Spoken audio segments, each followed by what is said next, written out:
Thanksgiving. Welcome back to Redline News Network. My name's Jet Likings. And I'm Vic Morano. Welcome back to your home for automotive and supercar community news. We hope you enjoyed your Thanksgiving holiday. This week on Redline, we have glued Ferrari winter beaters, Spicy cars, 6x6 Jeeps, AMG flamethrower, and recreating Tokyo Drift. Let's go. Before we get started, your favorite content creators have some awesome Black Friday sales, including Amelia Hartford has her With Love box. This includes a t-shirt, sticker, jet tag, and poster, all for $37.50. Sheepy Race giving away their Mitsubishi Evo. Every $1 spent gets you 2 entries. DDE has their new flagged merch launching soon, including the blacked out YSOB brand. And Street Speed 717 giving away a ZR1. Every $5 spent gets you 10 entries.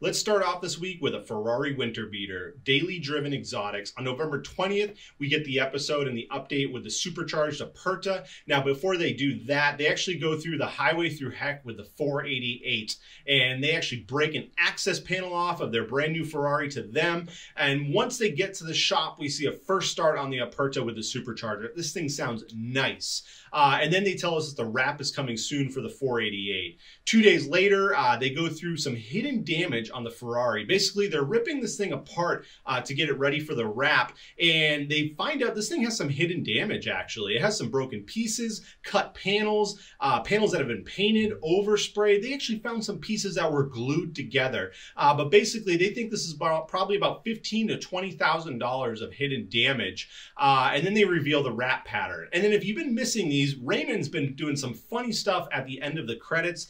Make sure you watch these videos all the way to the end. Now, on November 24th, we see the Ferrari rally car basically finished. Now, they got this new wrap complete, including the ski box, some lights, light bars. This thing looks sweet. It's basically red, blue, and black sprinkles, per se, on a white paint job.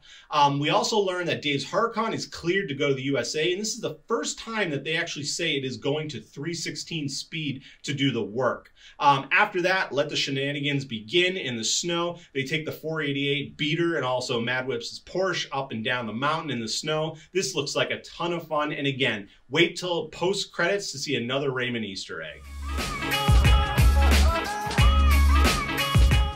Time for some 6x6 action with Stradman. Saturday, November 21st, James visits Agility Customs for an update on the 6x6 Jeep Gladiator. The third axle is on, it's functioning, it's almost done, just no bed right now. He takes it for a ride and gets some sweet rollers. He does mention that next time we see it, it will be 100% done. Later on in that video, he had a poll for the wide-body Aventador wrap, either mermaid or purple. And currently, the mermaid wrap is winning, so maybe we won't see that typical Stradman wrap. Over to Tuesday's video, James gives us an inside look at his financial situation for his Bugatti. So he paid $880,000 for it. He put down $580,000 and is financing the remaining $300,000, leaving him with a $4,765 car payment. And for the first time, we get to see James on his new lifts. He swapped out those white Brixton wheels that were on his coupe and threw them on his white Aventador Roadster. Let's turn up the heat and get crispy, just like you did with your turkey yesterday. Amelia Hartford, her car catches on fire. Now, she goes to the KW Track Expo. She was supposed to have some V5 coilovers to test out on the car, but allegedly shipping actually got delayed, most likely due to COVID. And instead, they just did a V5 reveal. Now, she went out and did some laps. She thought her tranny was slipping, but turns out it was just traction control on, preventing all the power to get to the wheels. And then all of a sudden, she goes around a turn and gets red flagged. So she immediately pulls over and finds a fire in her engine bay. Now, her and another racer get the fire extinguishers out and put that fire out. And throughout the entire process, Amelia was in somewhat good spirits. She thinks everything is okay in the car, just, you know, maybe a melted bumper, maybe a busted A&N line. She thought about driving it home, but they actually got it towed. And then she debuts a brand new name for the C8. They're going to call it Phoenix because this car is going to rise out of the ashes. Now, a couple days later, they assess the damage on this, and the car actually runs. They actually turn it around in her driveway to get it situated correctly in the garage to work for it. They take off the bumper, and things get crispy. There's a bunch of melted wires, some cooked lines, scavenge pumps aren't working, and basically they think that a hose actually chafed overheat on the bumper, turning it into a fire, and then obviously melting a whole bunch of stuff. Now, they ordered all the parts. They got them overnighted from Japan, as she states, because they needed this car for a charity event coming up in a couple days. And basically, they get the thing fixed and back on the road. Blasting over to TJ Hunt, Sunday, November 22nd, TJ hangs out with Sang Kang, or better known as Han, from Fast and Furious Tokyo Drift, where they actually decide to recreate a scene from the movie. So if you guys want to see some early Fast and Furious nostalgia, head over to TJ's channel and check this video out. Tuesday, TJ goes to Adam LZ's Formula Drift event, where Adam actually scores Rookie of the Year. Good work, Adam. Keep shredding those tires.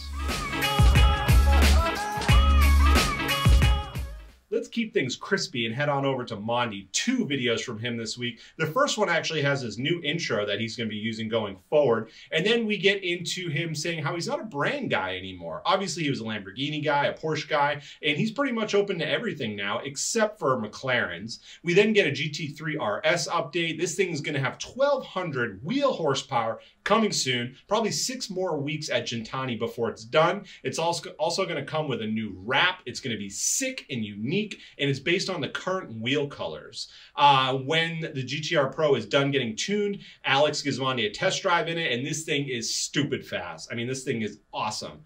The next episode from him this week, basically it starts off with them installing downpipes at AGX on the GTR Pro. They install some blow-off valves on this thing. The guys at AGX kind of mess around with Mondi. If you missed it, it's kind of funny. They use the drive shaft as a rocket launcher and really mess with Mondi.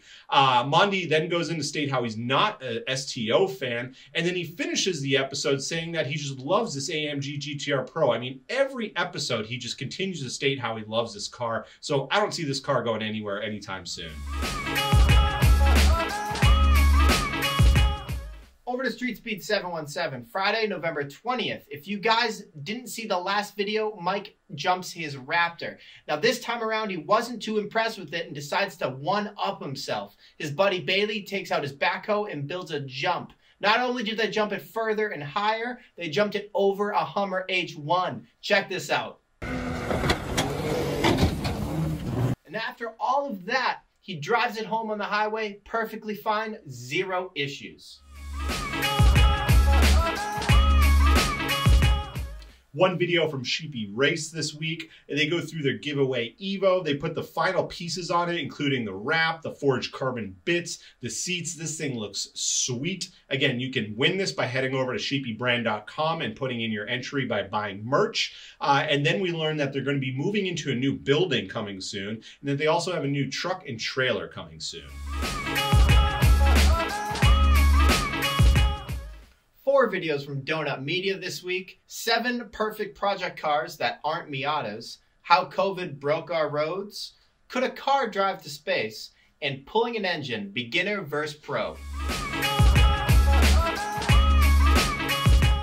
One car review from Doug DeMiro this week, the 2021 Ford F-150.